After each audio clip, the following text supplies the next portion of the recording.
Okay, magandang gabi mga katiknik. Yan. So, meron tayo ditong mga puppy sign. Yan. So, ito, sa kasong to, no? Ito, yan. Misilip na Rhode Island Red F1 Superior, no? Yan. Kahit wala pang butas, pero bukas pa naman ang schedule niya na pisa, no? 21th day niya bukas. Ito, yan. Nag-form na siya ng ring. Kapag ganitong klase na, pwede nyo na siyang, halimbawa, yan, yan, nagpaikot na siya. Tapos hindi pa lumalabas, pwede nyo na itong palabasin. Yung ganyan. Buhay na yan. Kapag hindi nyo kasi ginanya, nakita nyo na, tapos hindi nyo pwedeng hindi siya makahinga sa loob. Goods na yan, Tapos hintayin nyo na lang matuyo. Kasi pwede yung mamatay sa loob kapag hindi nyo pinalabas siya. Patayin nyo na lang.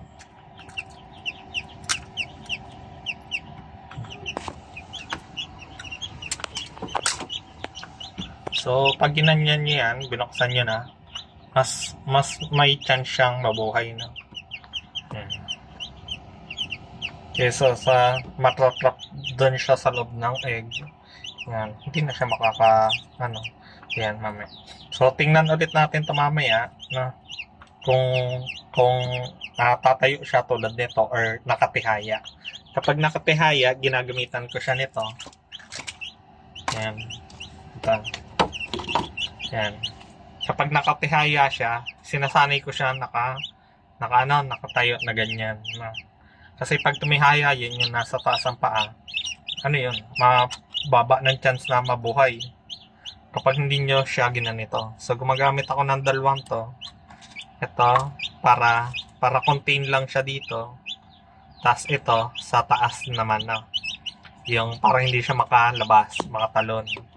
Yan. Kasi may mga sisiw na nakatihaya. So, ito, sa parang ito, yan. Masasanay nyo siya na naka tamang posisyon. Yan, ito lang yan. Simpleng technique lang, guys. Ayan. Ito, ang tagal ko nang ginagamit. Luman-luma na. Pero effective talaga yan. Subukan na. So, dito tayo naman sa ating napapisa. So, dito naman tayo sa ating Itong dalawa, okay siya. Kapipisa lang kahapon.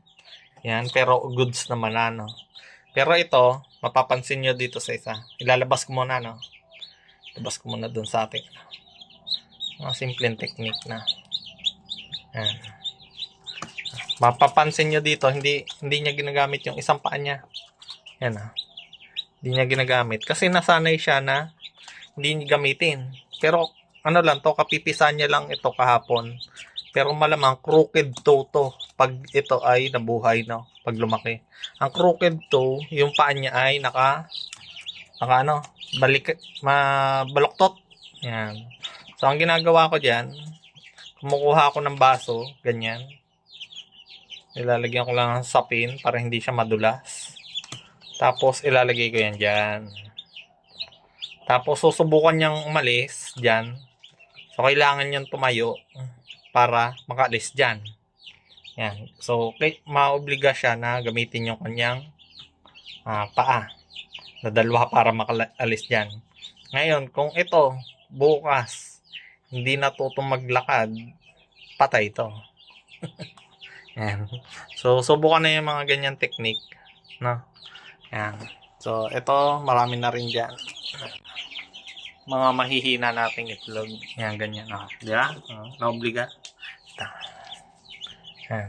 So, hintayin lang natin sana matuto siya maglakad. Yan. So, mamaya ilipat ko sa medyo mataas para mas mahirapan siyang umalis. Kasi natatalunan niya to So, yun lang muna mga kateknik. So, tinuruan ko lang ngayon ng dalawang teknik kung paano yung mga simpleng problema ay masolusyonan sa pagdating sa mga itlog Yan. So, yun.